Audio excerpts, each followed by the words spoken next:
Selamat pagi dan salam sejahtera kepada semua. Saya Adrian Ezekiel selaku mentor kumpulan.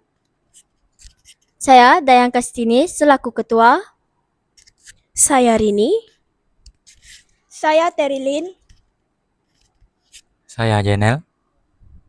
Saya Mesana Intia. Dan saya Felicia Munai. Kami dari kumpulan Terashine mewakili SMK Sarato.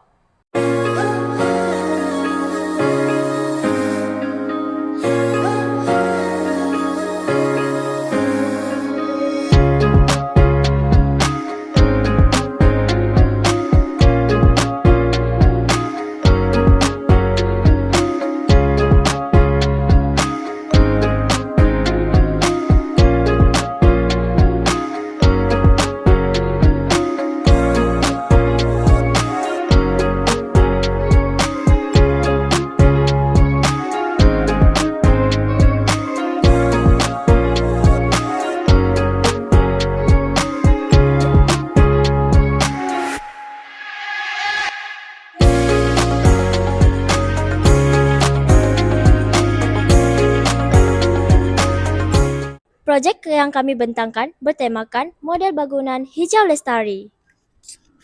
Subjek yang terlibat ialah subjek sains sebagai subjek host membantu kami memahami konsep bangunan hijau. Subjek yang kedua ialah bahasa Melayu membantu kami membuat laporan menggunakan ayat yang gramatis dan tersusun. Subjek yang seterusnya ialah subjek matematik membantu kami mengukur komponen yang ingin kami gunakan di dalam mock-up kami. Dan subjek yang terakhir ialah pendidikan seni visual, membantu kami menambah nilai estetika di dalam mock-up kami. Objektif projek yang pertama adalah untuk mengaplikasikan tenaga boleh diperbaharui seperti solar, turbin dan biojisim dalam rekaan kediaman. Objektif projek yang kedua adalah untuk membina kediaman mesra alam dengan ciri ampaian automatik, kebun mini yang memanfaatkan biojisim, perigi, turbin angin dan turbin biojisim, pencahayaan solar, serta garaj dengan kemudahan pengecasan kereta hibrid. Objektif proyek kami yang terakhir ialah untuk mendorong penggunaan teknologi hijau secara kreatif untuk menangani pencemaran dan pembaziran sumber. Rumah hijau memberi banyak manfaat dari segi penjagaan alam sekitar dan juga keselesaan penghuni. Antaranya, ia membantu menjimatkan penggunaan elektrik kerana memaksimumkan cahaya matahari dan pengudaraan semula jadi.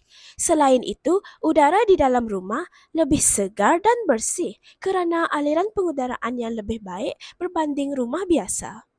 Inovasi utama projek kami ialah ampaian automatik yang dikuasakan tenaga solar. Ampaian ini dapat bergerak mengikut cuaca.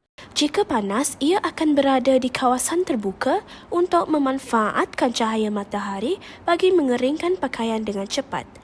Namun, apabila hujan turun, sensor akan mengesan titisan air lalu menggerakkan ampaian masuk ke kawasan berbumbung supaya pakaian tidak basah semula. Sistem ini lebih jimat elektrik, mesra alam dan praktikal untuk kegunaan harian. Sekarang saya akan membentangkan garaj berteknologi solar. Garaj ini dilengkapi dengan sistem pengecasan hibrid. Sistem pengecasan hibrid ini menggunakan kuasa elektrik yang dijana oleh tenaga yang boleh diperbaharui seperti biojisim, solar dan turbin angin. Antara kelebihannya termasuklah mengurangkan pencemaran, menyokong tenaga hijau, menjimatkan elektrik dan mengurangkan kos. Seterusnya, saya akan membentangkan tentang pagar dan lampu solar. Kedua-dua kemudahan ini memberikan berbagai manfaat kepada penghuni. Antara manfaatnya ialah memberikan rasa selamat dan menjimatkan tenaga. Seterusnya, perigi. Fungsi perigi ialah untuk kegunaan harian seperti menyiram tanaman. Kita juga tidak perlu bergantung sepenuhnya kepada air paip. Dan apabila sekiranya berlaku gangguan bekalan air, kita boleh menggunakan air dalam perigi ini.